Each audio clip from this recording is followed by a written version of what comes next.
We're already halfway through the year. It's amazing how it's gone, how fast it's gone. There's been a huge amount of information and issues coming in our industry. We started the year with Achieve at the state level, and we discussed first-time homebuyer savings account. Several states have already adopted this, and since down payments are the biggest hurdle to people becoming homeowners, they're working on making sure that they make it a little bit easier. Tax Policy Committee, it's already headed through that. It's on the House floor for consideration. At the state level, we worked on Exemption U, the transfer tax, concerning new builds. We're working on short-term rentals in local governments. Local governments are trying to strip private property homeowners' rights, their rights of being able to lease out properties. We're trying to prevent that. They talked about remote notaries are coming along, which is really interesting. A lot has been said about automating the real estate industry. I know a lot of us know realtors who are automating a lot of their leads and all of that. I believe that there's never going to be a way to replace the personal touch a realtor brings to the industry. In April, our state hosted a broker summit. Our speakers were Marky Lemon. She was our motivational speaker. They had a panel called Industry Disruptors, which included Realtor.com, Zillow, and Redfin. They talked about wire fraud. It was quoted that wire fraud in the state of Michigan from 2016 to 2017 went up 4,000%. They warned about malware and phishing and bogus emails. They said to look for misspellings in the emails. They said have a second security question on all of your accounts, and regularly change your passwords. I think it's a good idea to give your clients the direct contact to the title company. Let them check to make sure that their wire instructions are correct directly with the title company. We ended our meeting at the Broker Summit with an update from our chief economist from NAR, Lawrence Yoon. Then in May we went to Washington. NAR gave the association new teeth for enforcing the Code of Ethics. Under these changes, the associations can have the right to release a photograph of the member as part of a public disclosure. And another big change, listing broker or agent is required to respond in writing that an offer has been submitted to the seller if the cooperating broker who submitted the offer requests so, which is also a nice change. At the NAR level, our dues will be going up for 2019 from $120 a year to $150. That's not so great, but it's needed. After a budget review, they realized that their reserve fund was shorted. They have to upkeep the association's buildings. $13 of that will fund such programs as the new commitment to excellence and professionalism, which a lot of the realtors are calling for more professionalism in our industry. We wanted to remind you that the Realtor to the Rescue program, if you would like to be a part of this through Oakland County, you have to sign up with the link that was sent to you this weekend.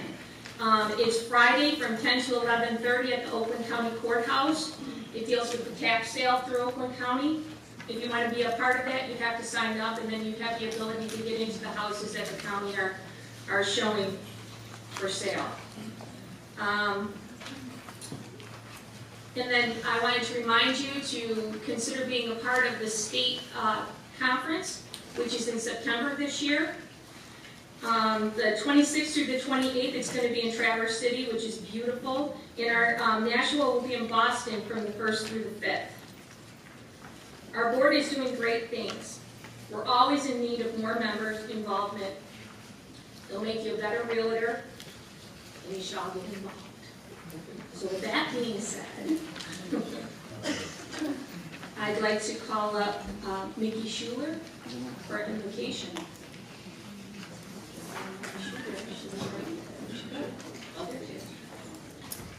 In our pledge. Good morning. Morning. Morning.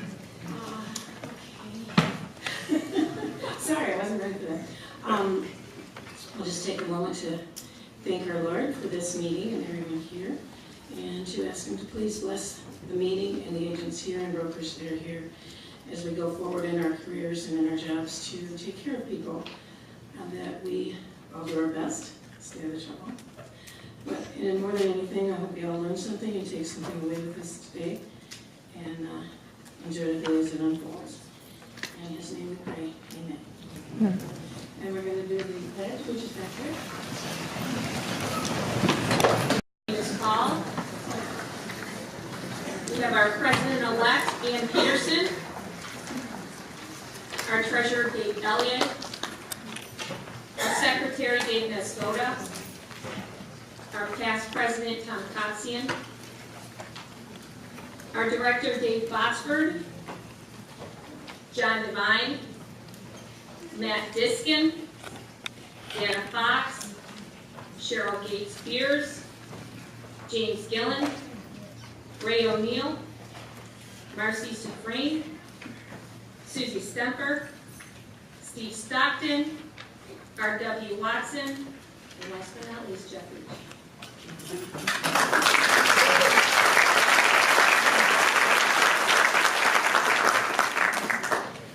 We'd like to call Ray O'Neill up for an introduction on the Century Lock Smart Lock program.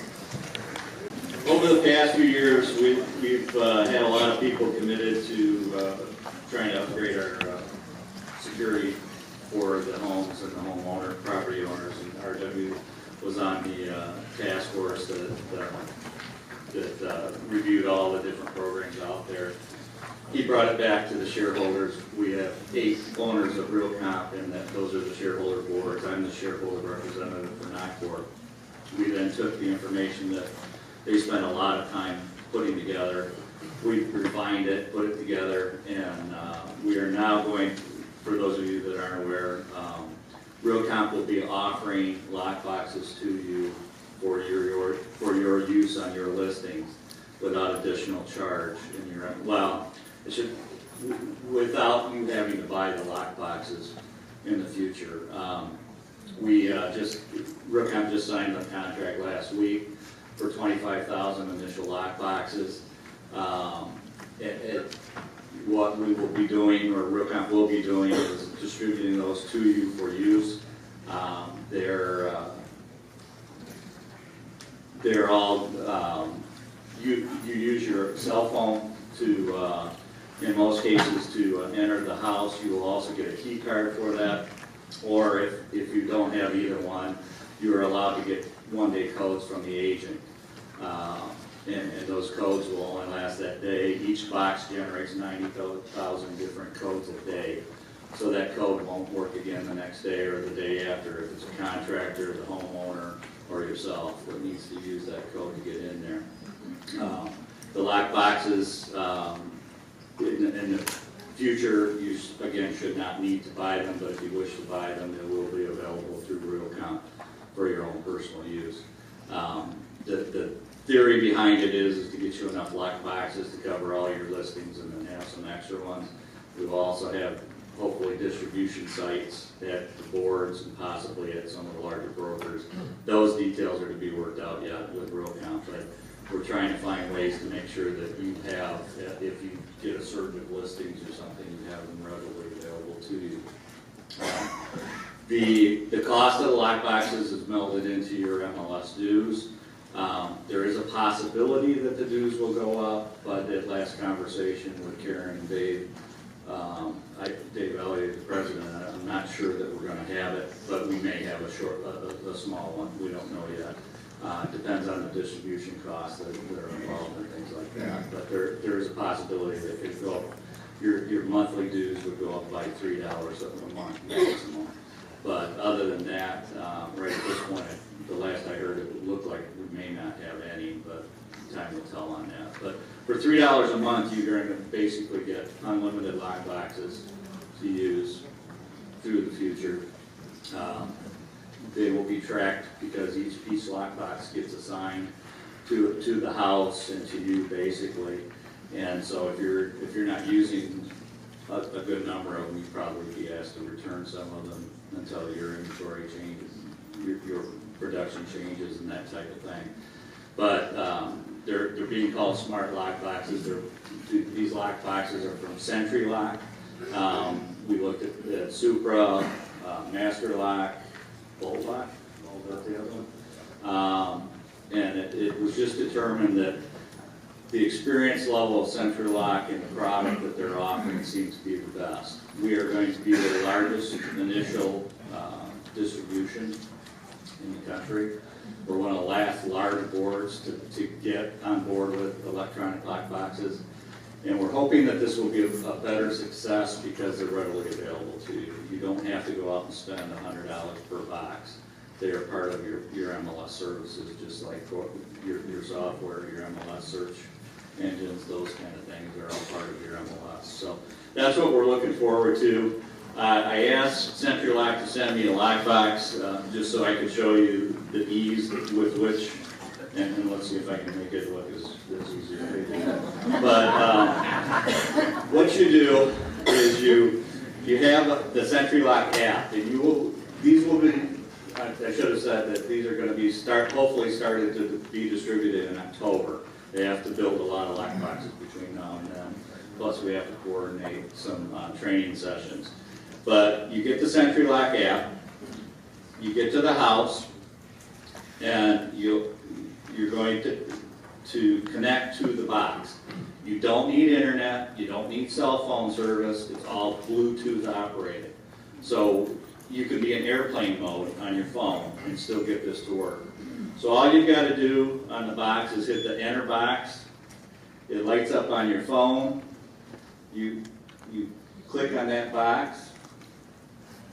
You hit the thumb button or facial recognition, whatever you need, and the lockbox opens. Can we try and make this any easier? I'm so happy it worked. I practiced this many times. There's an electronic, the shackle release is part of that program. Another part of the program is agent safety. You can trigger that. It will monitor you once you get started in the house. If you're concerned about a client you're meeting, or you're in a vacant house, or you're in an area you don't like, you initiate that agent safety. It will check on you, I think it's 90 seconds after you get in the house, and then it will continue to check on you until you tell it otherwise. If you are in danger, you can either not respond or enter the wrong code, and it will alert whoever your contact number is. So it could be your broker, it could be your spouse, it could be anybody on your team, but that's another feature that Sentry Lock offers that the other ones didn't have available. Or you can just turn it off if you're feeling fine and you don't want to be hassled every now and then. But your phone will beep and you will have to respond. If you don't respond, that phone call goes out and you will get attention, whether you want it or not. So there's a lot of great features on this. This is a coming soon thing. We felt that we need to start bringing you up to speed that it's coming.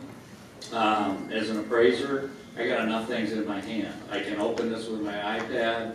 I can open it with my phone. If you, like I said before, if you need day codes, you can get day codes if you're in outer areas. It doesn't matter. You will also get reports on whoever accessed this last. If there's no Wi-Fi, it'll take somebody opening it and getting back to their office where they have, or somewhere where they have a Wi-Fi, and it'll generate the report. But otherwise, you'll get continuous reports on who was the last one in there. If the key is missing, it automatically pops on your phone when you open it. It asks you if the key's there. If it's not, you just hit the button and it notifies the agent that the key is missing. They can backtrack to whoever had it last. There's no absolute safety feature, but it does give you the ability to track who went through your listing, when, and how many times. If somebody, one of the things with Supra and this is your phone will allow you to get into that house even without an appointment, but you can schedule time windows or you can schedule available hours for the codes. So if you want to restrict it that far, however, don't forget, if you enter a house unauthorized, there could be up to a $5,000 fine in real count. So we're not too worried that it's going to get abused in the system. If somebody steals your phone, hope you lock the screen, because that can get them in other houses. So it's a common sense thing. It's not perfect, but overall, it should bring a lot more security to your property owners, and that's what we were all hoping for. I don't think we don't have time for questions and answers. Okay. All right. That should about cover it. Thank you.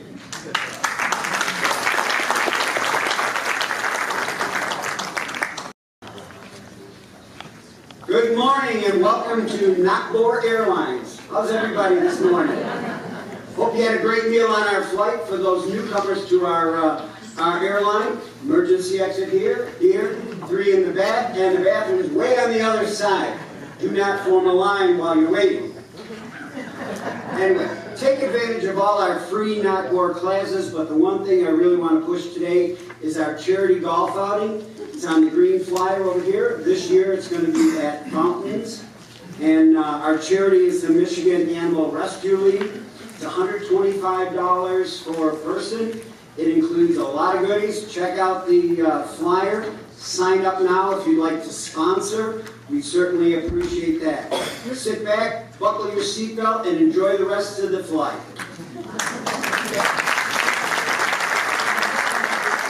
Okay, so I have my stopwatch here for timing to make sure we all get our material out and get it done in a timely manner. Today's subject that I've chosen is like old wine in new bottles, called sexual harassment. We've heard it before, there's really not much new. The only thing new is what's happening today. Today alone, John Lasseter resigned from Pixar. He created Toy Story with Stephen Jobs, and I believe it was, what was the, Frozen, that's right, Frozen. And he was Chief Creative Officer for Disney Company. Pixar is a Disney company, based on allegations of sexual harassment. I don't have to speak to you about Harvey Weinstein nor Matt Lauer and about 100 other people who all of a sudden just decided to resign, or the companies they worked for decided they were going to resign. What we're looking for today is a review, so we all leave with a basic understanding that you can either practice or take back to your own office and use for a sales meeting discussion, especially if you're a broker or a manager. I want to point out all of the speakers today are covering legal topics, but none of what is being discussed is to be considered a substitute for legal counsel. You are responsible for getting your own legal advice and making sure you implement it according to the wishes of your attorney. Well, let's take a look at your material. Why is sexual harassment such an important issue today? I think because it affects most of us directly or indirectly, and all of us are responsible for our behavior. Federal law and many state statutes place the responsibility on the employer, our broker, to eliminate sexual harassment in the workplace. Failure to abide by these laws and rules can result in large monetary damage. It's been said that over 50% of all women in real estate have at one time or another experienced sexual harassment, and over 15% of men during their careers.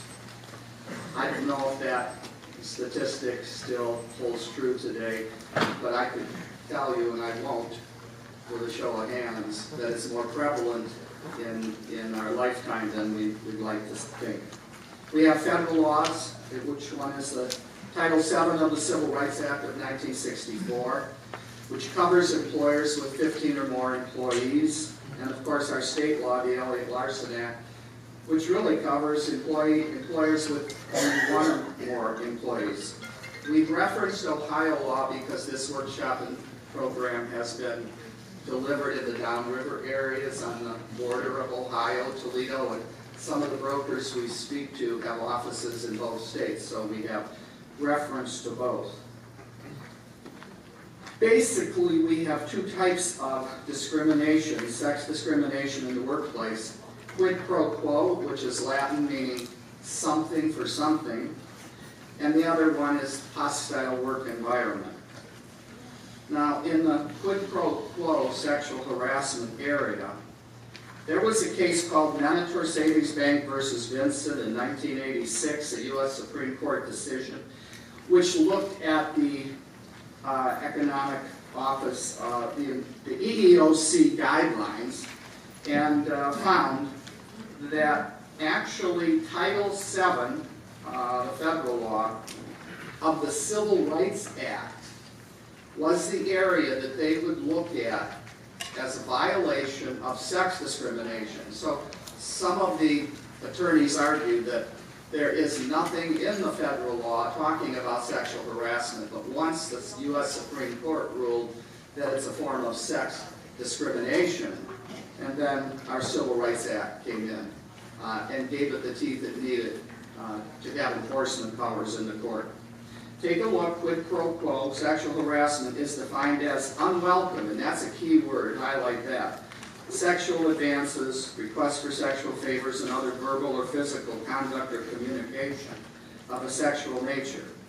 The item underneath, submission of conduct or submission to the conduct or communication could be made a term or condition in obtaining employment, such as a condition of hiring, or the conduct or communication could affect your individual employment as far as a firing, a promotion, a transfer, or any discipline. Again, the submission or rejection is based on what? Unwelcome conduct. Now I say that because I'm not sure you understand the term unwelcome. Let me give you a little better review from one of the other cases that went through the federal court. The mere fact that activities are voluntary does not mean they are unwelcome. There are a number of cases in federal court in which individuals voluntarily entered into a sexual relationship with their supervisor to either keep a job, gain a job, get a position, a higher position, where the courts have held that sexual harassment occurred, based on evidence that the relationship was not welcome, even though it was what? Voluntary.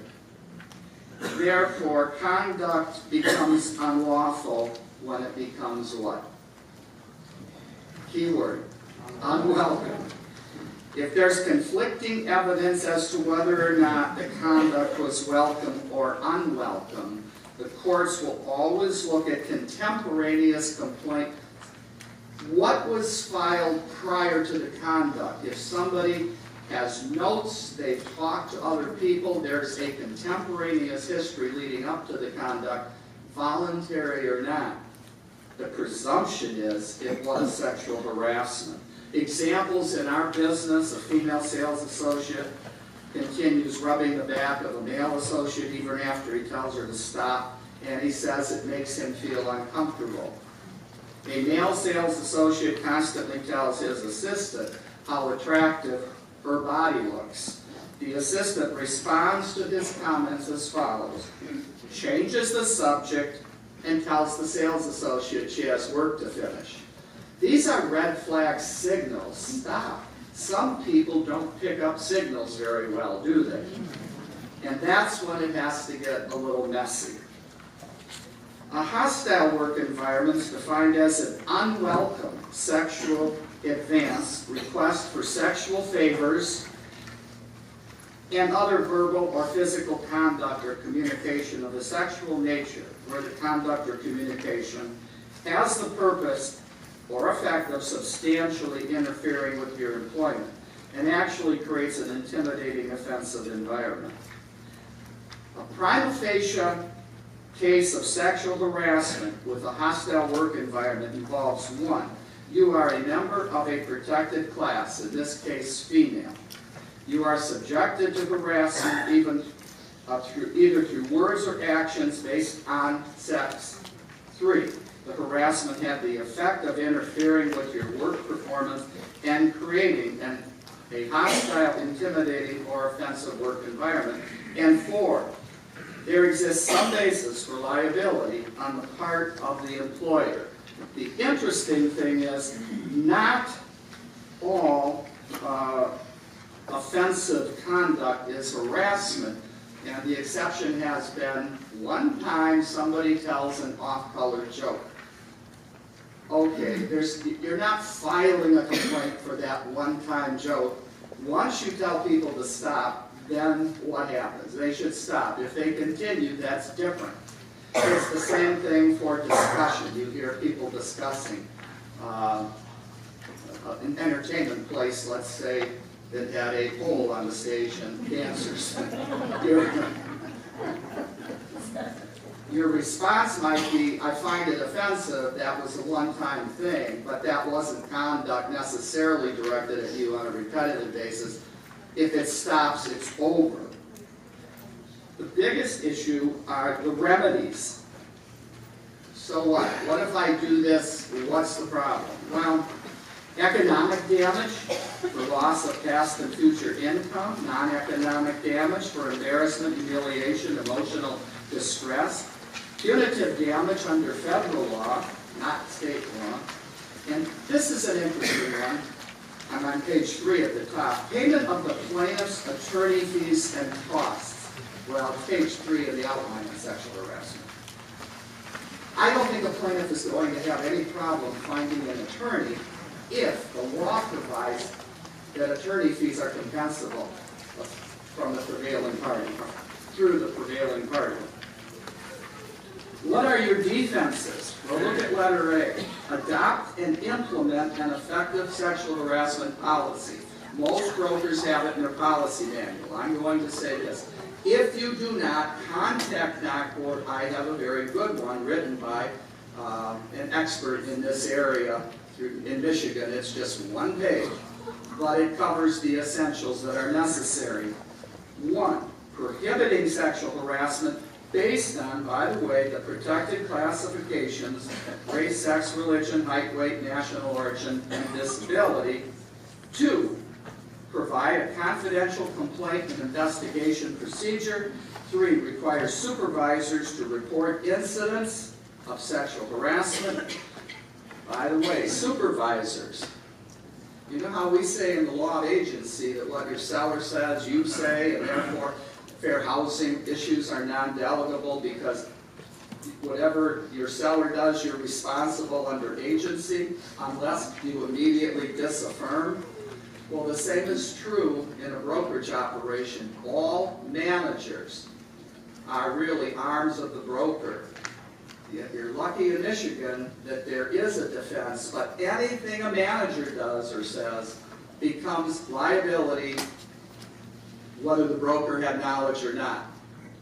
Except Michigan gives you the right to remedy it and make sure it's done away with before liability occurs. So if a manager does something, the broker's aware, the broker takes action, and assures the complainant that nothing further will occur, and it does not, that's not sexual harassment normally for damages going through the state courts. Some states, it's automatic damage, broker liability for managers. Not so with sales associates, and we'll talk about independent contractors. I'm speaking about employees at this point. The independent contractor situation is a little different. Provide a mechanism for bypassing the supervisor when making a complaint if the supervisor is the one you're complaining about, and provide for training regarding the policy. Under federal law, employers are not automatically liable for sexual harassment by their employees, where an employee is the victim of sexual harassment, including a hostile work environment by a non-supervisory non-supervisory worker, and employer's vicarious liability depends on whether the plaintiff can show that the employer knew or should have known that this harassment was taking place and failed to take appropriate action. You are held to what's called a reasonable person test in court. A reasonable person years ago was defined as a reasonable man. The reasonable man test. What would a reasonably prudent person or man in similar circumstance do? So they get testimony from people that are reasonable to say what they would have done and compare your conduct to theirs. Thought you'd like to hear what's happening in the courts today. Ellison versus Brady out of the Ninth Circuit, a case in which the court stated, conduct that many men consider unobjectionable may offend many women. True or false? True. Consequently, some jurisdictions, legal jurisdictions, have adopted a reasonable woman standard instead of the reasonable man test. Now they're looking at what would a reasonable woman in similar circumstance have done, changing the whole dimension. Page 4, I think I covered, yeah, we'll let you just read that part. The biggest problem we have in the Detroit area today with this quid pro quo are property managers, and you've probably heard about this in the news.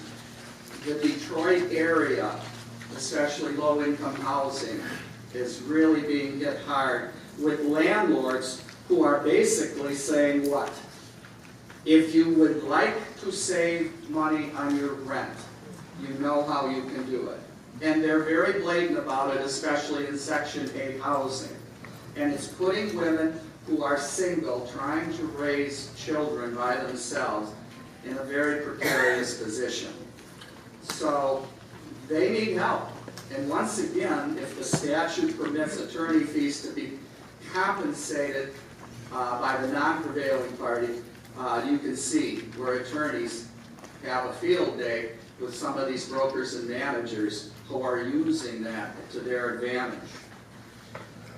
Do not retaliate against complaining party. Letter C says, harassment or retaliation claims require proof of adverse employment action, that is, an action affecting the terms and conditions of their employment. But here is what you should do to respond to sexual harassment complaints. I think it's very important to note how these problems are handled, not just having a policy. What do you do if you hear something? Well, I gave you an example at the end of this outline. It's a hypothetical case we will not have time to discuss. In a longer session we would, but I will tell you this much. The hypothetical I gave you has names and companies changed, but it's a true story from a brokerage in this area. And if you read it, the harassment is both. It appears to be hetero and homosexual in same-sex and opposite sex. So don't think I mistyped. It is exactly the way you read it. A very interesting case that you might want to review sometime at a sales meeting for discussion. But let's say you are the manager that information was given to you. What should you do?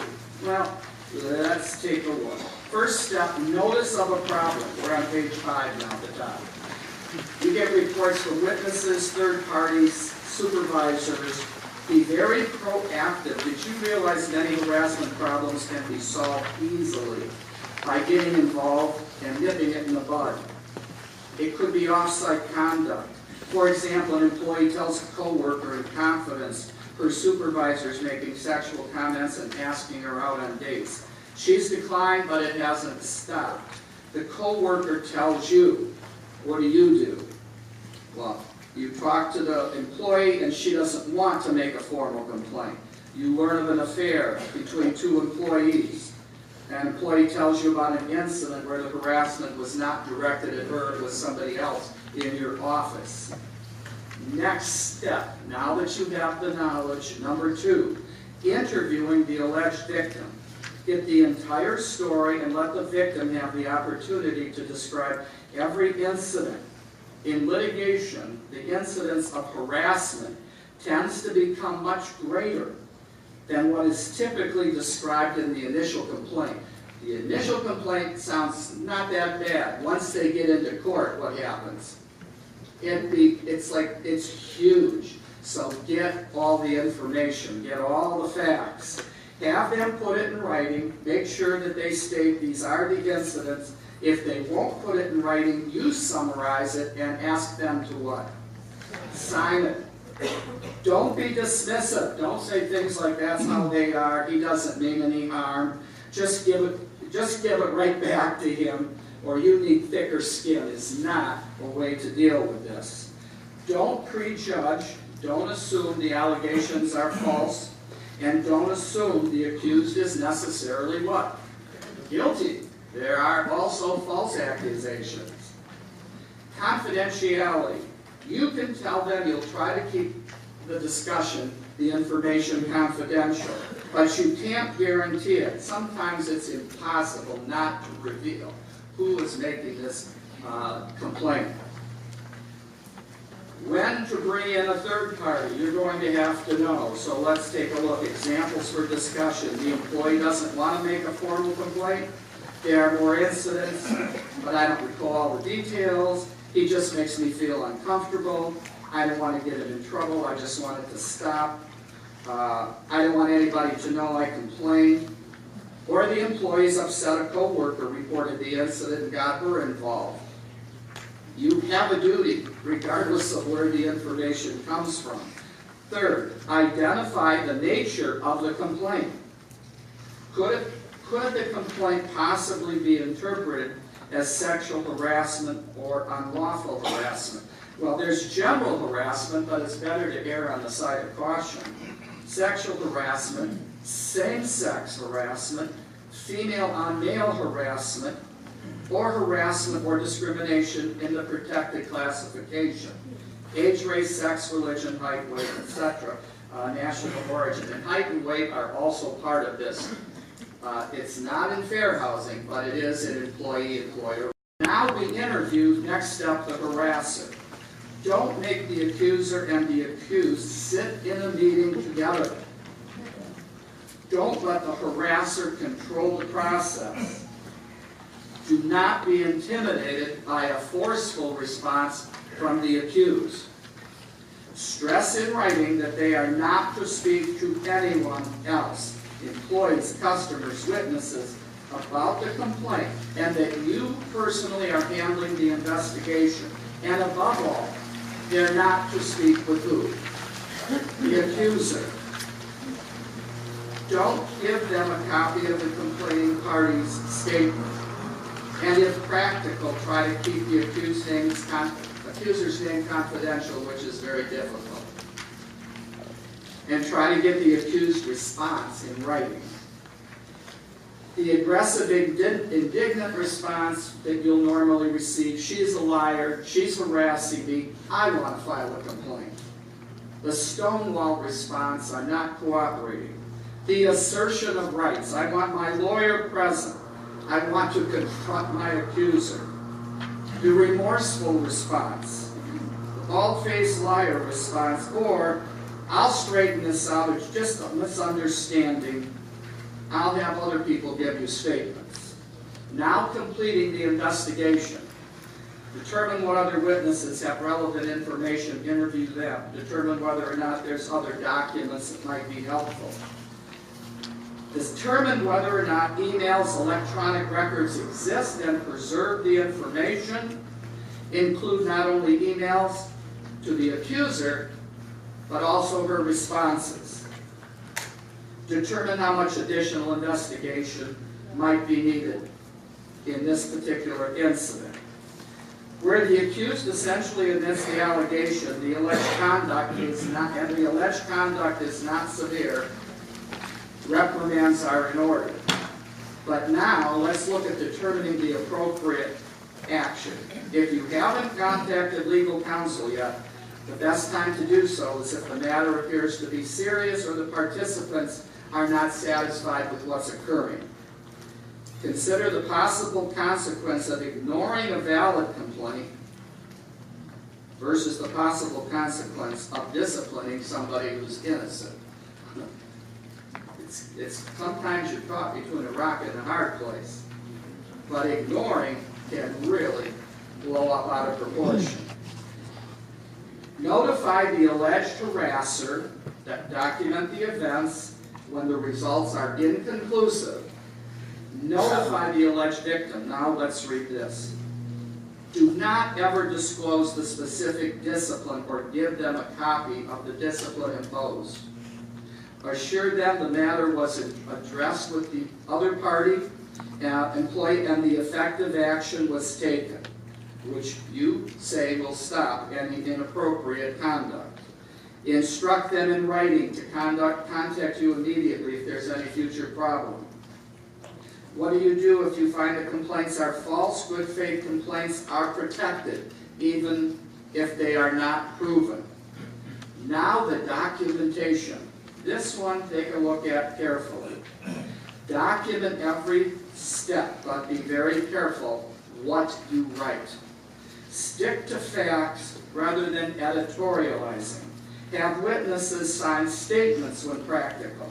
Offer them an opportunity to add or any additional comments or corrections. Never make legal conclusions. You can determine whether or not someone acted appropriately or used poor judgment without making a legal conclusion about whether or not the conduct rises to the level of sexual harassment. Legal advice is privileged advice and should be documented separately. The complaint, this is important, the complaint and investigation should be put in a separate file, not in the personnel file. Only disciplinary actions, reprimands, and warnings go in the personnel file. Let's take a peek after the quiz at examples of sexual harassment. I'm referring to verbal, nonverbal, and physical. Without reading them, I think you get the idea. Referring to an adult as hunk, doll, babe, or honey.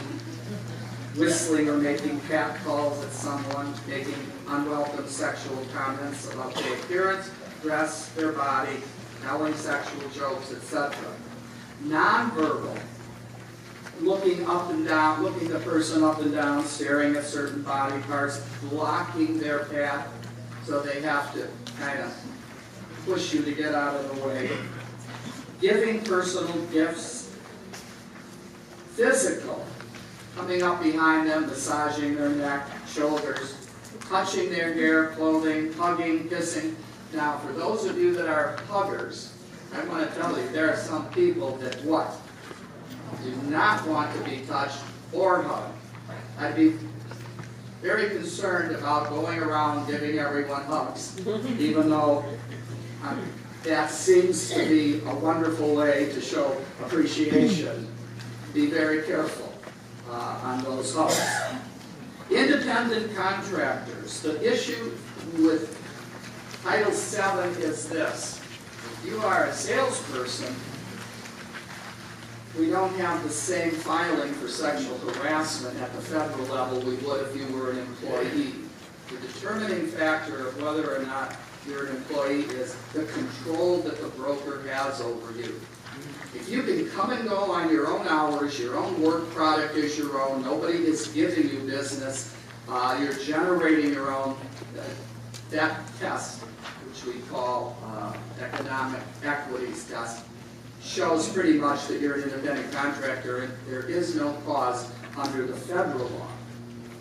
There could be under fair housing law with some of your clients. We've had clients who have complained about the way sales associates have acted around them.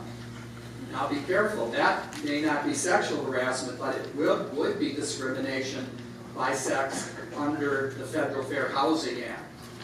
So you basically have third parties such as vendors, if you have runners, if you have title companies, if you have mortgage lenders that call on you, anyone who calls on you in a third party capacity.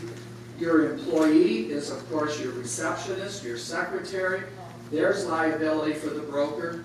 Sales associate to sales associate, manager to sales associate, broker to manager or sales associate. Please don't mistake inequality between male and female in leadership positions for bias or harassment. But it is a well-known fact that only about 10% of all leaders in real estate at the leadership level are female. The majority are male. And so you have a whole different mentality at leadership level. That's why we need to repeat. And that's why you saw the what movement? The Me Too movement, which is taking shape, and hopefully the people who need to be reprimanded will be, and the work conditions will improve, but hopefully Me Too will not become a substitute for gender bias now, where everybody will be one or the other in terms of positions for future leadership. It should be based on qualification, but again, when you have a disparity of 90% to 10%, I think you can see the inequities. Let's take a look at the quiz real fast, and let's see how you answer those. And based on your answers, you will receive approval for continuing education.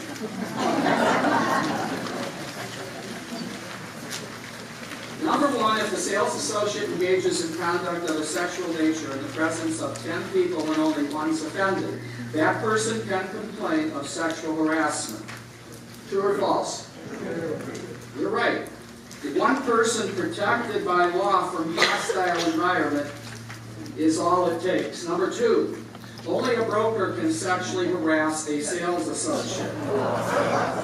False. It can occur among all the people I just spoke about, co-workers, sales associates, customers, clients. Number three, a sales associate cannot sexually harass a broker. All persons are protected under the law. Just because you're a broker doesn't mean you're exempt, and that the answer, of course, is false. Number four, you have to actually touch or say something to a sales associate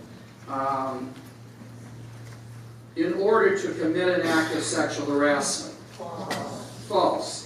I've got my timer up here and my iPhone, the screen went blank. I'm like, oh, how much time? I have 5 minutes. Four, sexually oriented or discriminatory cartoons, pictures, language, or conversation, leering, gestures can be offensive to individuals if they are seen or heard in the workplace, even if not directed at certain individuals. Five, if you're talking to a friend on the job about your sexual fantasies and another sales associate overhears, that individual cannot complain because the comment was not directed at him or her. False. If the conduct, here it is, interferes with the individual's work performance or creates an offensive, intimidating, hostile work environment, it can be considered sexual harassment. It's the environment, not who you're talking to. Six, a sales associate does not have to repeat an act of sexual harassment before it can constitute sexual harassment.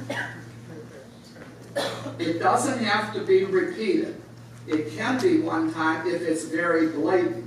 But what I said earlier is usually a one-time joke or statement is not enough. There has to be continued effect. Seven, a broker can be held responsible if a client, contractor, or non-employee sexually harasses a sales associate. What did you say for seven? False? It's true. If the employer's been notified of the conduct but failed to take immediate corrective action, the broker can be liable. But on its face, no. But if they've been notified, yes. 8, it's all right to hug people as you welcome them. And no one has told you or implied it's unwelcome. Is that true? For 8? False. Hugging may be unwelcome and offensive to some people. We just said that. Number 9, conduct of a sexual nature must create intimidating, offensive, hostile work environments before the conduct amounts to sexual harassment. True or false? False. it's sexual harassment if any one of the conditions exist, not all.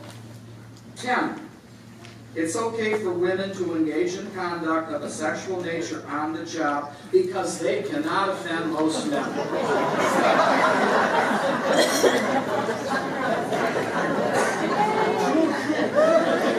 Answer. It's false. Both men and women are protected under the law. 11. A worker can accuse a co-worker of sexual harassment for staring at him or her. True or false? True if it creates a hostile work environment. 12. Quid pro quo involvement involves tangible job benefits, so let's take a look. Before an individual can complain of sexual harassment, he or she must have lost some tangible job benefit. True or false? No. You don't have to lose anything. 13. Sexual harassment laws do not control sales associates' social lives outside of the office. Actually true. The laws apply to work environment and social business events only if sponsored by who? Your work, your employer. But anything else, no. 14. The laws on sexual harassment protect men as well as women. Absolutely true. 15. Most harassment is based on sexual sexual advances. 15. Actually, you know what? This is interesting. Sexual harassment is not considered an actual sexual advance. You know what it's considered? A power issue. Exerting power. 16. If a person submits to sexual harassment and engages in sexual acts with someone from the office, he or she cannot complain about it afterwards. Yes, they can. We already said it can be what? Voluntary, but still unwelcome. You did great with this. 17. The firm can be held liable for the actions of brokers or sales associates regarding sexual harassment. Absolutely. Brokers can be liable. Employers should sensitize everyone to the issue of sexual harassment and implement what? An office policy stating it will not be tolerated. And folks, the one thing I want you to take away from today is I gave you a procedure to handle the issue. This has been reviewed by one of the best employment discrimination attorneys in the state and the Midwest. So I'm not saying we're practicing law, but I'm saying the review process is probably something you won't find anywhere else. So that's because you belong to the North Oakland County Board of Realtors. Thank you very much.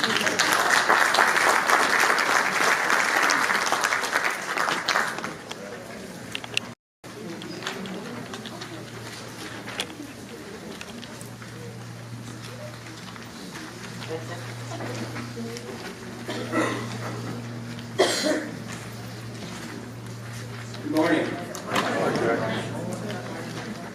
Well, any of you that have, well, my name is Jack Waller. I figured most of you know already, but to those of you who don't, good to see you. For those of you who do, good to see you too. Any of you who have ever been to my classes before, I have a special relationship with lawn care companies. Wherever I teach, there's always somebody cutting the grass. Which brings me to my first topic, medical marijuana.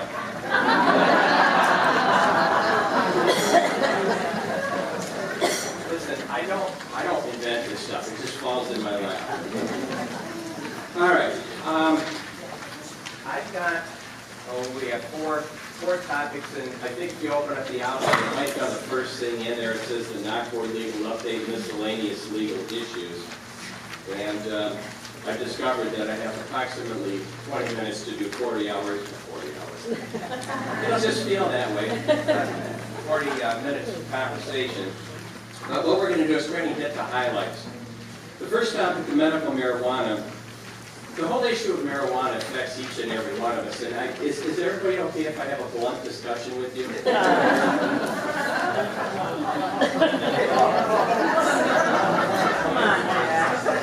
see Rick and Tom laughing. I have no idea. Rick just said he thought that would be funny. But, you know, somebody who runs a marijuana dispensary, that would be the only business that the owner hopes goes up in smoke. Along with that joke. All right. So first of all, Michigan has a medical marijuana program and a medical marijuana division. The reason why this whole issue of medical marijuana is important to each and every one of us in real estate is we have an open question that's existed since our Medical Marijuana Act was passed in 2008. And we had our first, I would say probably in, when was it, 2011, we had an Attorney General opinion that was talking as to whether or not hotels, motels, owners of apartment complexes and places open for public, such as restaurants, could in essence enforce their non-smoking ban. But nowhere was a question asked, does this also apply to a private property owner? In fact, Attorney General Schuette, in the opinion, had actually indicated that there's nothing in the Act, now this was back in 2011, that addressed at all what could a private property owner do.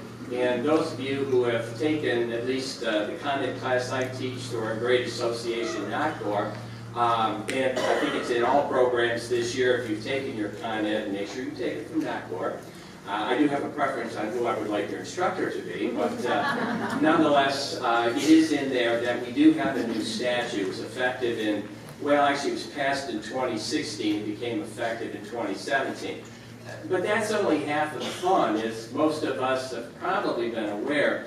The State Board of Canvassers has actually approved a new ballot proposal, which is going to show up the first Tuesday in November this year, and we're all going to have a chance to vote on whether we want to legalize recreational marijuana, which would in essence exacerbate the issues on how we as landlords, or those of us who represent landlords, can effectively protect our properties. So let's do a little background work here first and talk about our Michigan Medical Marijuana Act of 2008. The whole idea was to make sure that we create certain standards, when I say we, the Michigan legislature, and assure confidentiality of everybody on that list. The main thing was, did the Medical Marijuana Act legalize marijuana? And the answer is? No. Absolutely not. What it did is it created immunity from prosecution. I'm going to read to you right from the statute. It says in Section 4A, a qualifying patient who has been issued and possesses a registry identification card. So you always hear people talking about the medical marijuana card. That is referred to in the statute as a registry identification card, is not subject to arrest, prosecution, or penalty for the medical use of marijuana. And what is allowed under the statute is up to 2.5 ounces of what's referred to as usable marijuana and usable marijuana equivalents. If the qualifying patient has not specified a primary caregiver, and by the way, the primary caregiver in essence has the exact same card with a different designation on it, the person with the medical marijuana card is allowed to have up to 12 plants, but they must be kept in an enclosed, locked facility. Of course, a house with a door lock on it would be fine. It further goes on to state that seeds, stalks, and usable roots are not included in this amount. Rick, why wasn't that true during the weigh-in during college? And those of you who know why that's funny have a special place in our hearts. Now, the privilege from arrest applies only if the qualifying patient presents both the registry identification card and either a valid driver's license or a government-issued identification card. And there's pretty stringent penalties if an individual is caught with marijuana. It says, I have a medical marijuana card, but I just don't happen to have it with me. Now, the caregiver is allowed to have up to 5 patients, and the caregiver can also be a patient, him or herself, and they're allowed to have up to 2.5 ounces, again defined as usable marijuana, and up to 12 plants. So technically, a caregiver could have 5 patients plus the self. So 12 plants times 6, 72 plants, that's a lot of marijuana there. Now, there was a case that, and sometimes this will come up, and say, I want you to hear about the case, and this is from a couple of years ago. where a family was in the news. It was an adult father, well, I should say, I guess the father should be an adult. It was the father and an adult daughter and an adult son that were running a grow house. And they were each allowed to have 5 patients, and the father was a patient himself, so he had 72 plants plus about another 50 plants for the daughter, another 50 plants for the son, and those are a lot of marijuana. And they got arrested, and it was a federal offense. Now, what happened in that case is the daughter turned state's evidence, and the father and the son went to the same federal prison that the surviving Boston bomber went to. And, you know, they said, well, why didn't the daughter go to prison? Well, she was a smart one. She turned state's evidence. And, you know, the dad asked the daughter, he said, sweetheart, I can't believe you're going to turn on me. Don't you love me? She says, of course I love you, Dad. I'll miss you, but I do love you. But that case was not a case where the feds came in and prosecuted for marijuana. That was a case where they were selling over $300,000 worth of overgrowth on the marijuana illegally. It wasn't the fact that they were selling legally to caregivers that caused that problem. Question, what does it take to get a medical marijuana card? You can go through, Lara has a division that handles that. There's an application form. There's a physician certification form that's also required, and proof of residency. There's a $60 fee, and if you're a caregiver, you have to pay an additional $25 fee for that. Question often comes up, what about these third-party businesses that we see on the internet that say we can process the medical marijuana cards for you? Lara strongly discourages anybody using those. In fact, they have in one of their bulletins, third-party business operations which tell patients that their application and physician certification serve as a temporary registration card are putting the patients at risk of possible arrest because there is no temporary card. The card is not effective until it's issued, and effective February 1st of this year, there are new forms available on the website. So we've already kind of defined who the caregiver is and what usable medical marijuana is. Last question from the state perspective is, does an individual with a medical marijuana card have to designate a caregiver? No, they're allowed to have up to 2.5 ounces and up to 12 plants. Now we move to September of 2016. There was a new act or a series of bills that were signed into law by Governor Snyder, referred to as the Medical Marijuana Facilities Licensing Act. Now, some argue this was an anticipation of an eventual day where we would vote on a referendum to legalize, or at least to decriminalize, small amounts of marijuana. I don't know necessarily if that's the case, but I think what the state was looking at, and correctly so, if we are going to allow for medical marijuana, then we better have some sort of licensing similar to liquor licensing to license these facilities, and that's exactly what we have in place now. There's a growing movement in certain municipalities and communities that are saying, listen, we don't want, for whatever reason, we don't want those in our community. The Medical Marijuana Facilities Licensing Act basically says that, yes, the municipality has to first adopt an ordinance. One of the concerns was, because right now recent polling shows that there's about 61% favorability across the spectrum of all residents in Michigan that are interested in approving marijuana for recreational use. So it's anticipated that this is going to pass, but you know, a lot of things can happen between now and the first Tuesday in November. But what the Medical Marijuana Facilities Licensing Act, which is in place right now, states that if a local municipality decides, the governing officials decide that we don't want a medical marijuana facility, and the voters in that community say, well, no, we want the revenue to come in. We've got abandoned commercial properties that we think could be better used and help to facilitate better collection of taxes. Then the local voters can, in essence, overrule or supersede the decision through a vote, so that power was given. I already mentioned to you the Attorney General opinion. The one thing I want to draw your attention to is if you do print out, I think I wrote it down in there, it's OAG 7261, of 2011. If you do ever look that up, I just wanted to let you know that on one of the pages in there, there is a statement that says the Michigan Medical Marijuana Act is silent regarding the rights of private property owners. That was correct when the attorney wrote this, but that is no longer correct due to Public Act 546 of 2016.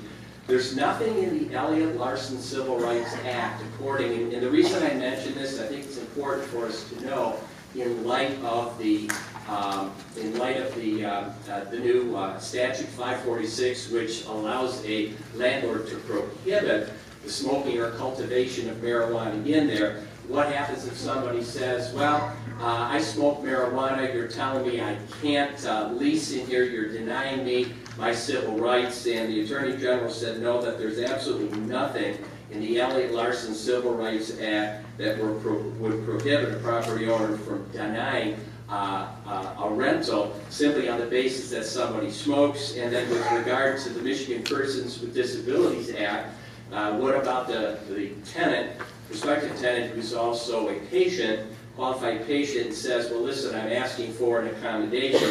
The Attorney General said very clearly, the refusal to rent, lease, or provide an accommodation to a registered patient who engages in the medical use of marijuana would not be based on the disability, but rather on the patient's decision to treat the condition with marijuana. So I think that Attorney General opinion is very, very important.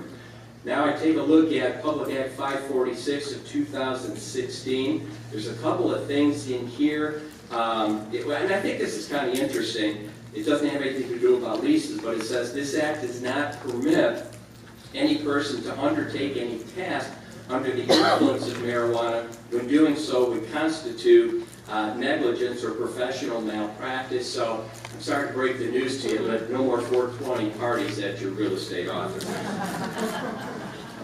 Couple of these clauses, the important thing to note about 546 is there's a very specific clause in the statute.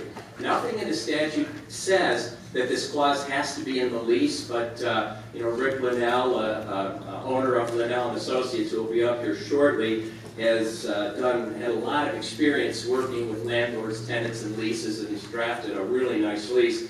He and I and Tom kind of put our heads together about all this, and we do believe there are certain clauses that really need to... Oh, I'm sorry, I think that is the Michigan Medical Marijuana Commission calling in just to... Could everybody just check right now, please, and make sure all your cell phones are off? All right, so I'm gonna word this as a PA 546 compliance statement. 546, as a private property owner, it does not require a private property owner to lease residential, so it only pertains to residential, to any person who smokes or cultivates marijuana. Now, because it uses the word smoking, it doesn't appear directly to prohibit what are referred to as the edibles. Sometimes referred to as medibles, but the correct term is edibles. But you could, as a landlord, decide that you could prohibit that. Why would that be? Because medical marijuana, again, currently, we don't know what's going to happen in November, but medical marijuana is currently illegal under state law. It's currently illegal under federal law, so that would be an illegal substance on the premises. So, to lease a residential property to any person who smokes or cultivates marijuana on the premises, if the prohibition against smoking or cultivating marijuana is written in the lease. Now, I do like the fact that the statute uses the word premises. The word premises is defined in Merriam-Webster dictionary as a tract of land with buildings. So technically, if I'm the landlord, I don't want any illegal substance. Now, this is me speaking for me. I don't want the illegal substance to be anywhere on the property, and they use the word premises. I would have a clause that also continues to have no smoking of tobacco products, but I would separate these two clauses.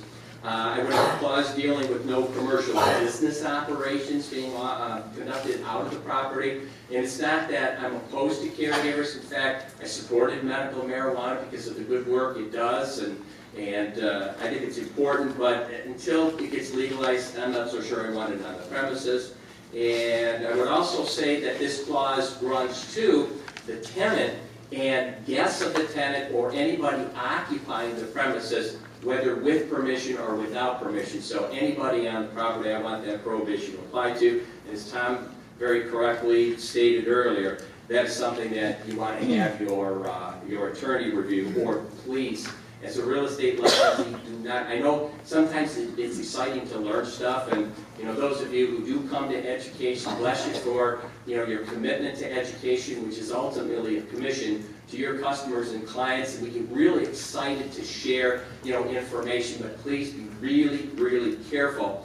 If any of your landlord clients or tenant clients happen to be asking you any questions, if you want to talk about it, make sure you're talking about it pursuant to company policy. If this were my company policy, it would start off with a disclaimer. Please understand, Mr. or Ms. prospective landlord, that this is a question that absolutely needs to be addressed by an attorney. My understanding in very basic terms is ABC. Now, please make sure you go to your attorney, and hopefully you're all keeping transaction journals, whether on paper or electronically, of questions you're asked and how you respond. I know it takes up a lot of time, but Rick can promise you, as a very competent and skilled litigator in court, he'll tell you the time it takes to create these journals is far less than the time it'll take you to try to recount that in preparation for a trial. Last thing on this topic I wanted to mention to you is the new ballot proposal. It's going to be called the Michigan Regulation and Taxation of Marijuana Act. And again, we'll all get to vote on that. There were 365,000 signatures, many of whom don't remember signing that. So basically, but there was a run on Twinkies during the time the signatures were being obtained. All right, so here's basically what the statute is going to allow, if it's passed. Adult use of marijuana, possessing, transporting, and consuming 2.5 ounces. Why 2.5 ounces when many states or local ordinances have allowed 1 ounce? Simply because that is consistent with the Medical Marijuana Act. Or not more than 15 grams if it's in the form of a marijuana concentrate. 1 ounce is 28 grams, so if it's concentrate, you're only allowed to have 15 grams. And this is interesting. You're allowed to possess or store, if passed, not more than 10 ounces. So, wait a minute, if they said 2.5, then how do they get to 10? Basically, that's going to refer to amount of marijuana, the total amount you're allowed to store, and the statute will say within the person's residence. But if you go out of the house, of the 2.10, you're only, of the 10, you're allowed to have 2.5. You're allowed to cultivate up to 12 plants. Again, those plants get pretty big, from what I've been told. And so you have to give away, you can give away or transfer without compensation or advertising. You're allowed to give away up to 2.5 ounces, so that makes a great holiday gift for those hard-to-buy for our friends and relatives.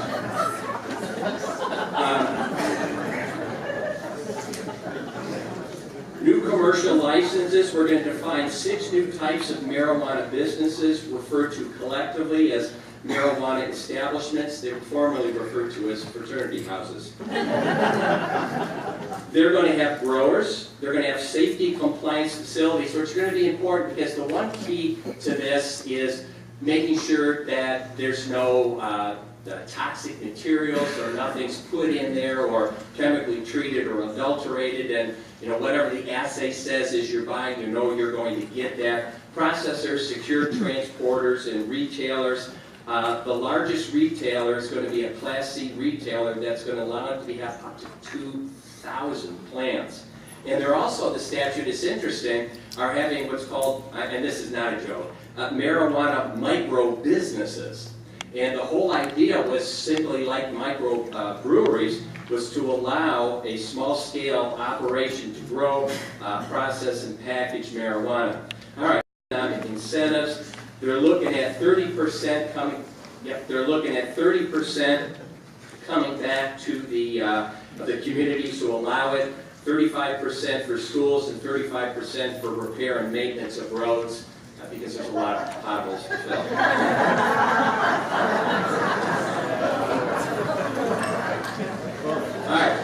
All right. Now let me just kind of give you some updates on the rest of this stuff here. I'm going to wrap up in a couple of minutes. On the broker advertising, a couple things I want to mention to you is the triggering language The triggering language, because we did talk about this last year, the triggering language would be the name of a salesperson, associate broker, or a team being on that sign. I'd like you to just make a note that you should be talking about this at your offices. Article 12 of the Code of Ethics, Standard of Practice 12-5. Our license law only says the advertising pertains to sales. The Code of Ethics at 12-5 says advertising applies if you're advertising services or sales. So I get asked a lot of questions, and please no names. Don't even whisper names out of fairness, but how does that person have that billboard? How do they have that sign or advertising where I just see a picture of a person with a sign and a website? An argument can be made that that is not advertising sales. My belief is if you want to play it safe and you want to play it secure, just assume in brokers and managers your policy, make sure that our personal advertising would apply, and making sure you have the broker height name correct anytime you're advertising services or property. The descriptive use of, instead of calling it a team, using the term group, which might be okay because that's in the statute, but calling realty, or real estate company for insurance purposes, I would strongly recommend against that. At the very least, the broker needs to check with the E&O carrier on that. Next, the discrimination involving members of the LGBT community. One thing I wanted to mention to you was the Masterpiece Cake Shop versus Colorado Civil Rights Commission, where the cake shop owner won. This Supreme Court case has got to be looked at very, very carefully because there was nothing in the case, 7-2 decision, including some of the liberal progressive judges, there was nothing in the case that said that a First Amendment exercise of freedom of speech and freedom of religion can, in fact, be used as a justification for discrimination against a member of the LGBT community. In fact, Kennedy, our typical swing vote, writing for the majority opinion, took great care to say that's not the case. Now, what that case said was the Colorado Civil Rights Commission went too far in finding against the cake shop owner and exhibited religious hostility, suggesting that the cake shop owner's refusal to make the cake was tantamount to, and this was what was said by the Colorado Civil Rights Commission, was tantamount to justifying slavery or the Holocaust. Now again, this is not something I joke about. Those were really, really, really strong words. Lastly, the coming soon issue. I talked to both RealComp and My Real Source, and they both taken the exact same position that if there is a signed listing, that listing must go into the MLS within 48 hours of the signature. There's no excuses, there's no way to get around it. An agent who takes a position and says, well, I'm going to have a listing signed with an effective date 30 days from now. Well, first of all, there's no way that you're going to be able to guarantee that that owner is going to list with you. You run the risk if the owner is going to list with somebody else. You're not going to be able to fight this in court. And the other issue is, if an individual advertises coming soon, but there is no signed listing agreement, there are zero protections under Article 16. And 16-4 allows another realtor to call the coming soon agent and ask, do you have a signed listing agreement? And if the agent refuses to answer the question, the second agent can actually go and knock at the door and ask the homeowner. So there are various risks with that. And with that, my 27.5 minutes is done. Thank you.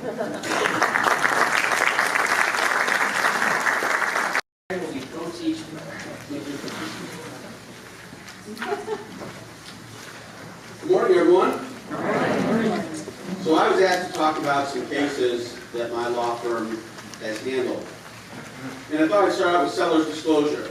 Seller's disclosure cases, we probably get, hopefully, can you still hear me? Yeah. No? All right, sorry, I'll stay position.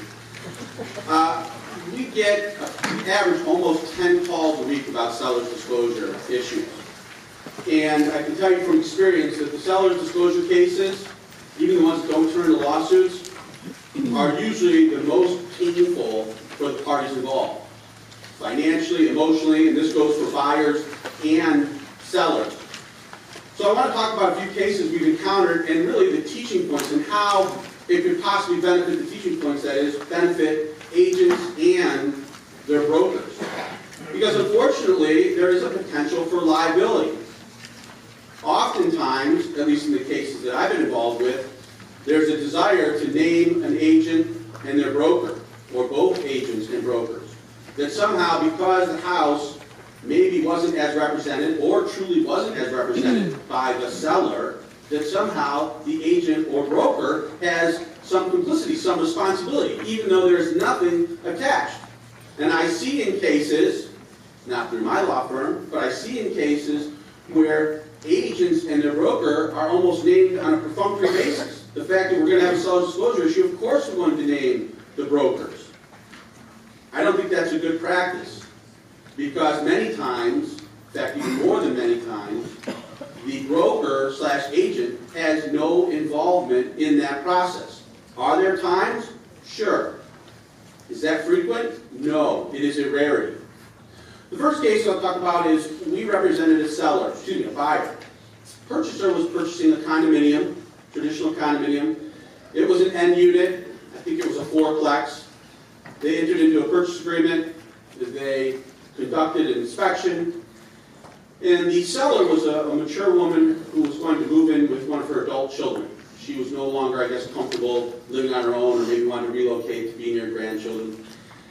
And she had a lot of items in her basement, and they were blocking the common wall, the whole length of the common wall. You could see the very top apparently, but that's all you could really see.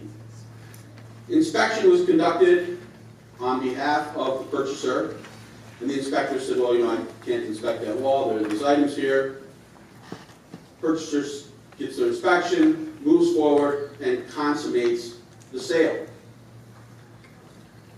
Seller vacates, and now the wall's exposed.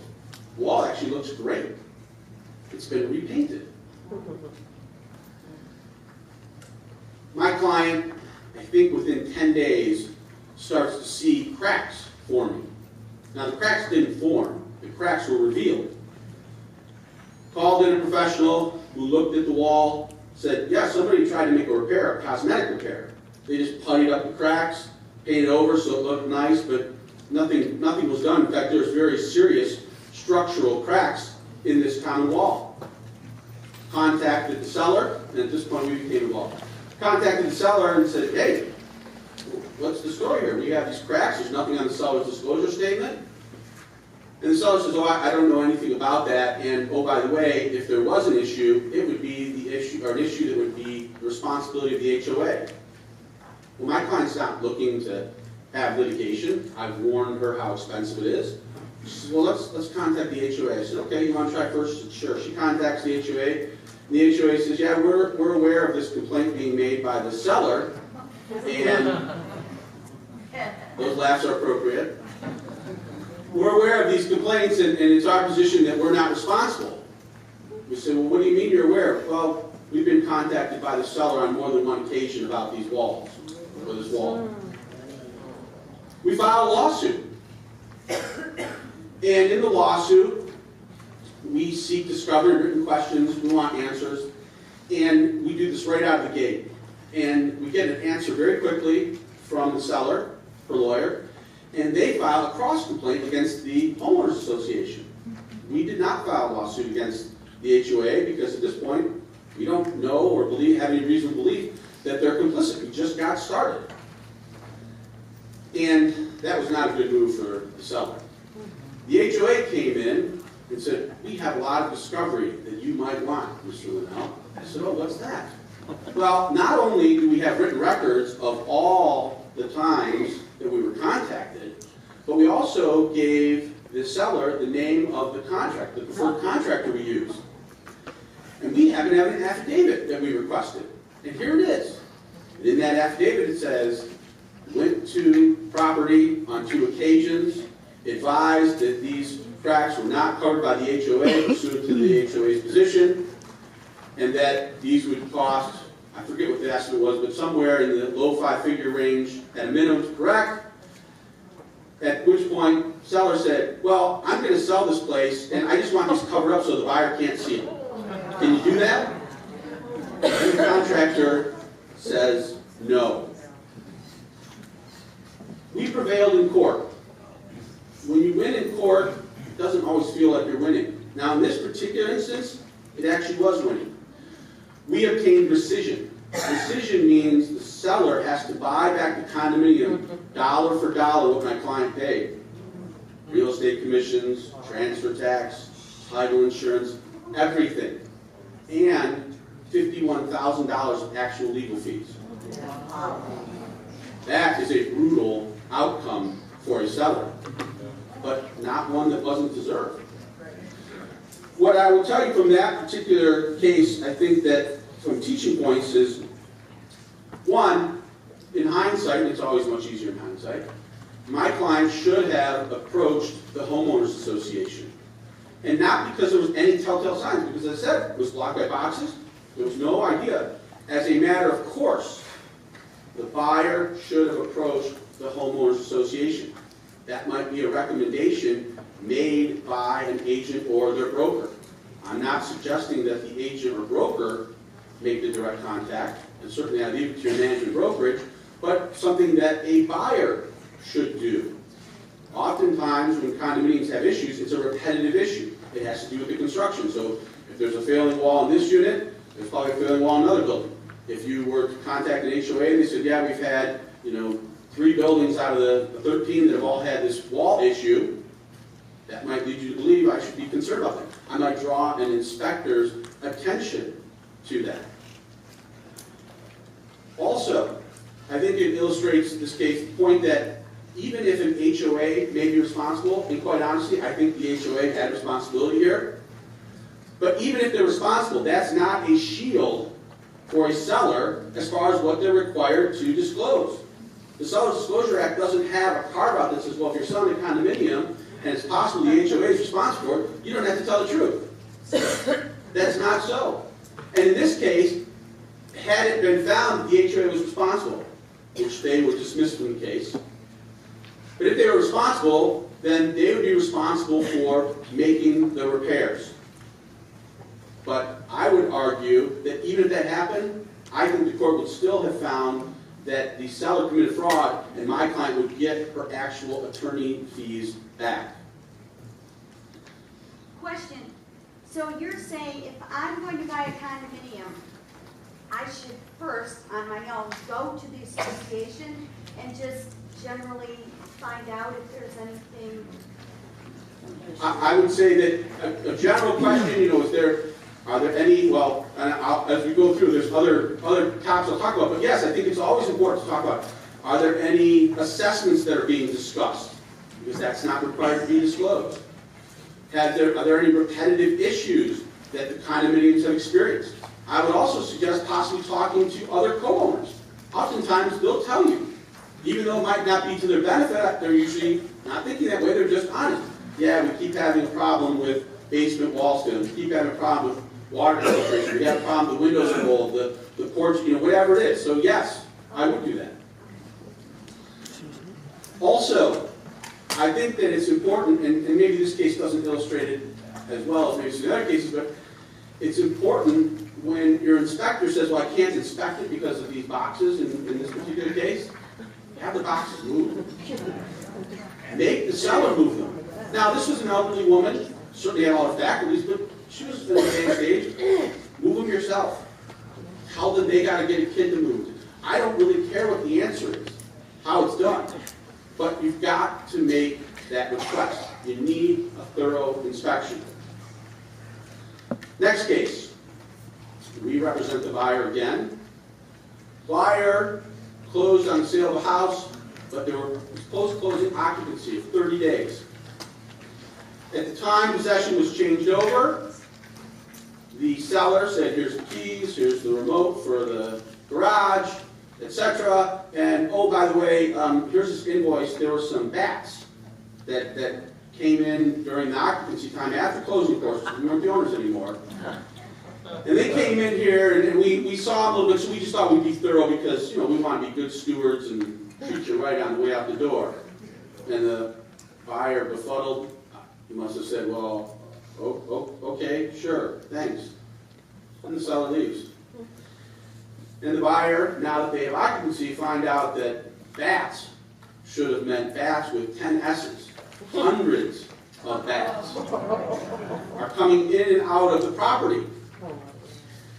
At which point, my client calls a pest control company, and they advise that there are hundreds of bats in the attic, and that they have been there, appears, for years and years and years.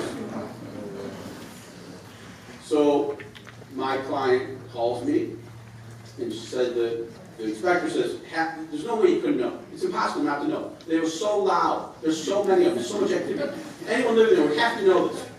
Okay, great. So let's look at the seller's disclosure statement. And it says, attic fan, says, in good working order. And I should say that the seller's disclosure that I saw was very detailed. More detailed than I usually see.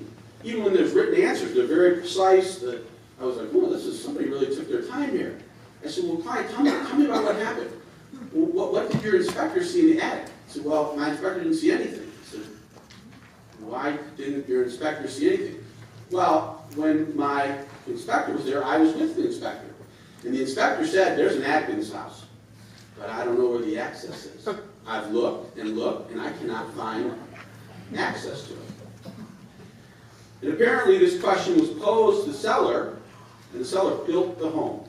Not with their own hands, but they hired the contractor. So when you build a home, you have pretty intimate knowledge of what your house has and doesn't have. Apparently this question was posed to the seller, and somehow there was never really an answer provided. My clients are advised that as a result of the bat guano, that the roof trusses are deteriorating and need to be replaced, that the house is in a dangerous condition. And the total amount estimated to make all repairs is $75,000, which was about almost a third of the purchase price.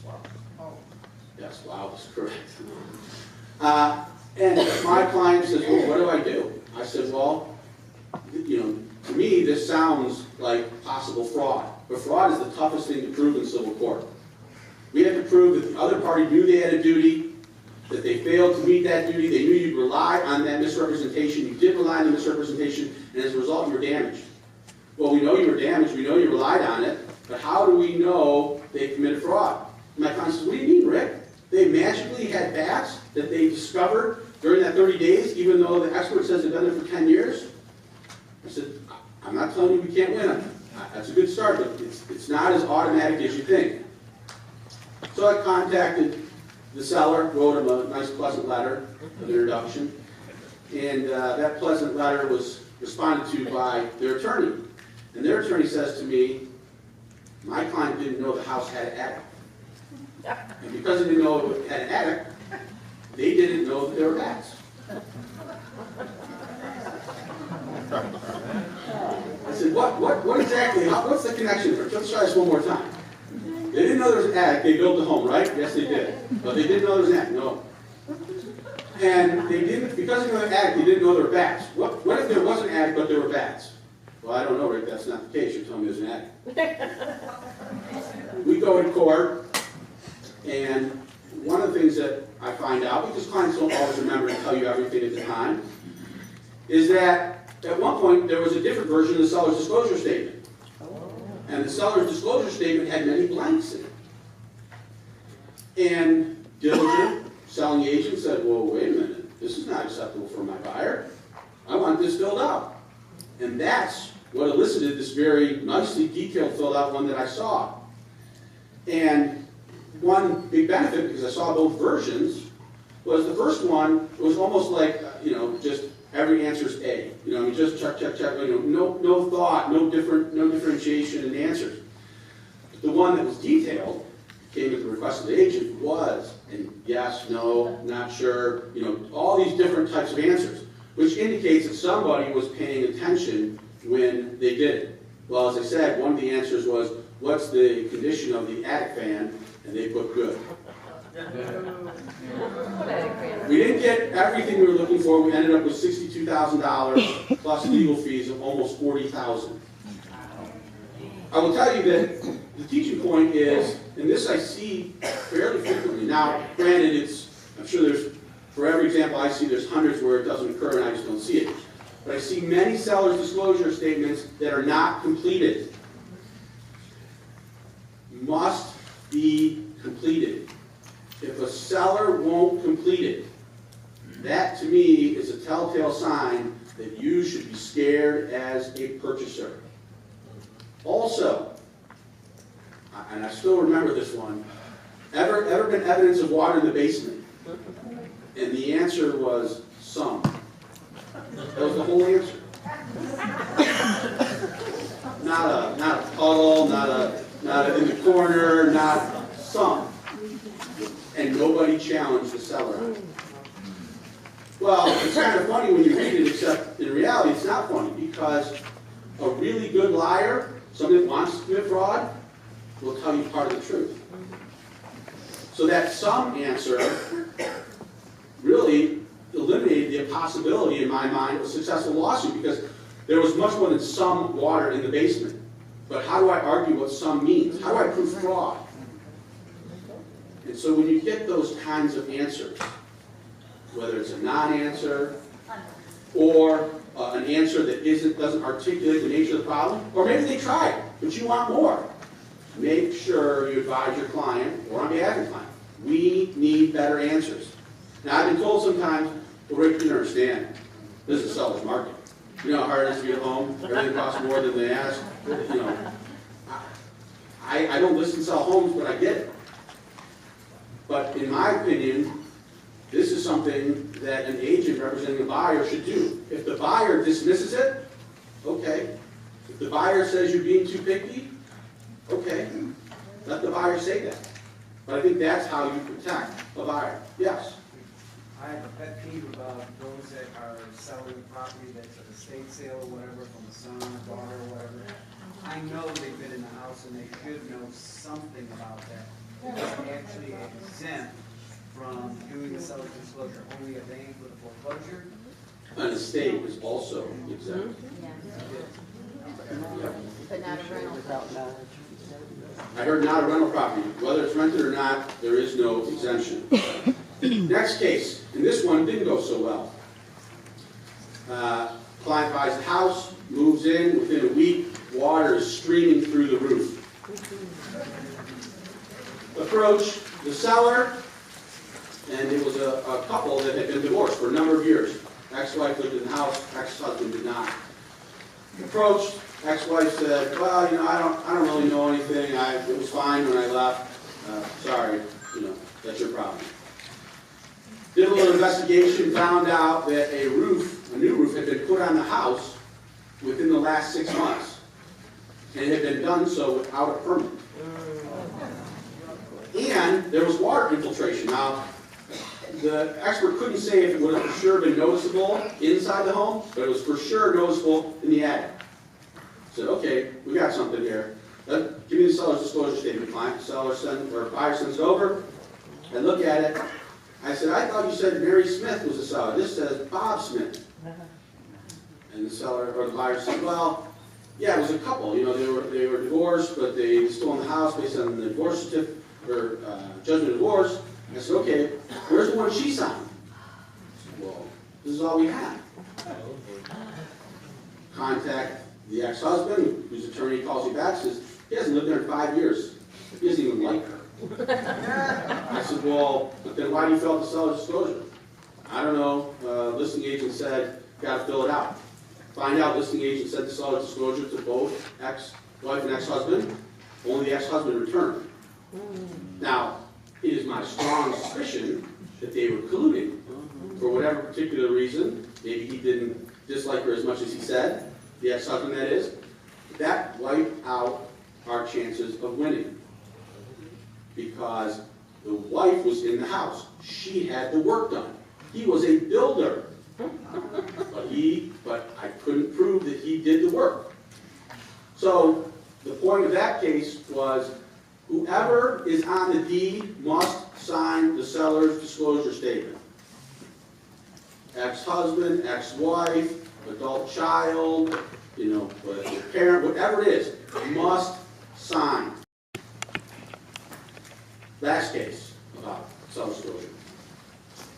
Client was buying a very expensive home, and on self-disclosure, nothing is disclosed.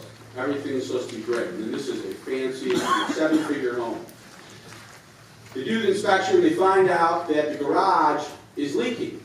And this house had a garage on top of a garage, and it was leaking through. And the seller said, well, we didn't, that's not a basement, and it doesn't ask, if there's leaking in the garage, and more importantly, it's just from the winter, when we park our vehicles at the top garage, it leaks through to the bottom garage. And we had somebody address it. Here's the name. Client, who was very diligent, I was surprised that she was so diligent, it was impressive. And what she did was, she required an addendum be signed to the purchase agreement. And the addendum said that this garage issue wasn't disclosed, and then it went on in a great length to describe this particular issue, and then said that the seller reaffirms all the representations made in the seller's disclosure statement. Seller signs. Buyer moves in. Buyer experiences significant water in the basement. As contractor come over, contractor says, yeah, this has been an issue before. It appears that there's been water infiltration that would have been noticeable. I can't swear to it, but it would be my professional opinion that it would have had to have been noticeable to a prior owner.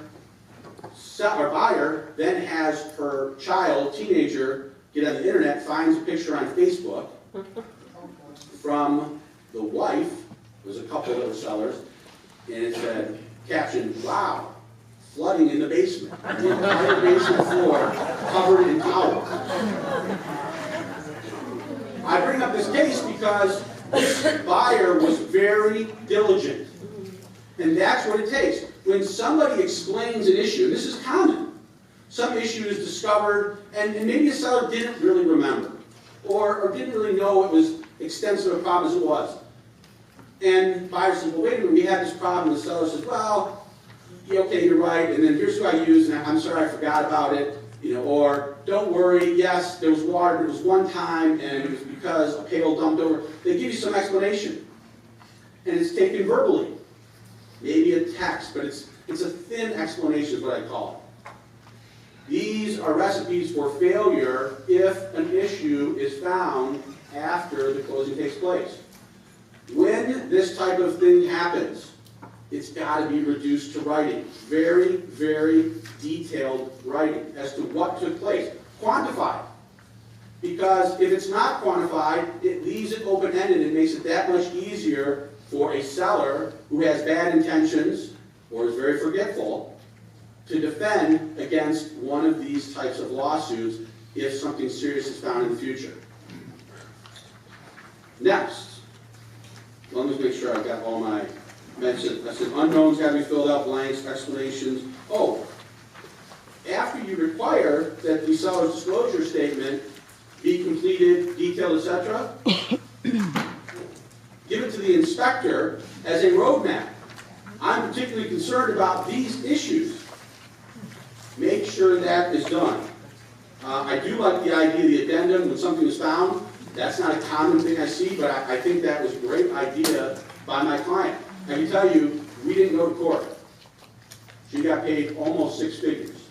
She got paid 82% of her claim, which I can tell you, if you can avoid court and get 82% of what you're going to pay, that's a victory. Claims of interest. Get a lot of requests for claims of interest. Now, the typical claim of interest is used when a seller won't sell. A claim of interest is just a document. It's prepared, signed, it's recorded at the Register of Deeds for the county in which the property is located. A claim of interest should be specific in nature. So again, the most common when a seller refuses to sell, I'm the purchaser, I entered into a purchase agreement on this date, I was to close on this date, seller has advised they refuse to close, attached is a copy of the purchase agreement. If called, I'm prepared to testify to the above facts. Signed and recorded. And it has power.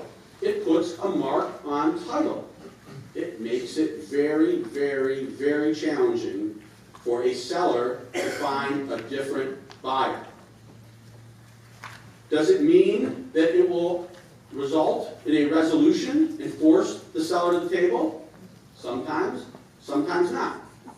But it marks your purchase agreement. And so as a buyer, you will not lose out on the attempt of the seller to sell to somebody else. Oftentimes, a specific performance lawsuit, so breach of contract, requesting specific performance, that the seller consummate the sale as agreed to, is oftentimes the case. And it works. And in some instances, you can even get your legal fees. But starting with a claim of interest can be a great idea. But whose idea should it be? Or better yet, who should do it? I would tell the buyer to get their own attorney. Now that's subject to your management and broker, but I would be surprised if they would be encouraging you to say, oh yeah, we'll prepare that claim of interest for you. But I do think it's a good idea because buyers are frustrated. So what am I supposed to do? They won't sell to me. And that claim of interest will help mark your territory, so to speak. Now, I've seen claims of interest used for other reasons, not appropriate reasons. I had a situation where I was on the other side, but a buyer who had terminated a purchase agreement filed a claim of interest. That claim of interest is not valid. Why? Because the buyer rescinded the contract. They don't have any interest to claim, but they filed it nonetheless. They did it on their own, which is not surprising.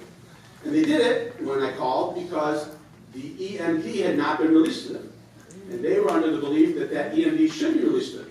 The seller, as you can imagine, did not agree. The seller thought that buyer A breached. The reality was, although I don't like to admit it, in this particular instance, it actually had the desired result. My client released the EMD because they had another closing. But if we're talking about going to court and who would win, I would win on behalf of the seller. That would be slander of title. All resulting damages, including actual attorney fees, as a general rule, would be awarded. Another claim of interest. An agent had a listing agreement, and that listing agreement changed over the course of several months. And when the closing came to be, the owner said, well, I'm going to pay you commission based on the original agreement. And the agent said, well, no, you're not. You can't do that. You got to pay me based on the revised agreement. The revised agreement was a little bit ambiguous, but I think that she was correct.